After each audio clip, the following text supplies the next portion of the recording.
ఏ gated కమ్యూనిటీలో మీరు flat what ever it may B villa purchase చేసినా కూడా అది రేరా రిజిస్టర్డ్ ప్రాజెక్ట్ అయి ఉండాలి.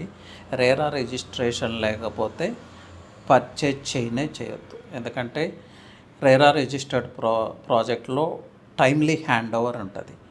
సో అలాగే ప్లాటింగ్ ప్రాజెక్ట్స్లో డెవలప్మెంట్స్ ఏవైతే ప్రామిస్ చేశారో అవి 100% ఫుల్ఫిల్ చేయాల్సి ఉంటుంది. ఇన్ కేస్ ఫుల్ఫిల్ చేయకపోతే రేరా వాళ్ళ మీద లీగల్ యాక్షన్స్ తీసుకుంటుంది, పెనాల్టీ ఉంటుంది, రేరా రద్దు అవుతుంది. అగైన్ మళ్ళీ రేరా సర్టిఫికేట్ కోసం వాళ్ళు అప్లై చేసుకోవాల్సి ఉంటుంది. డెవలపర్ ఎస్కేప్ అవడానికి ఛాన్సే లేదు. అలాగే లీగల్ క్లారిటీ ఉంటుంది, ఇన్ టైం డెలివరీ ఉంటుంది.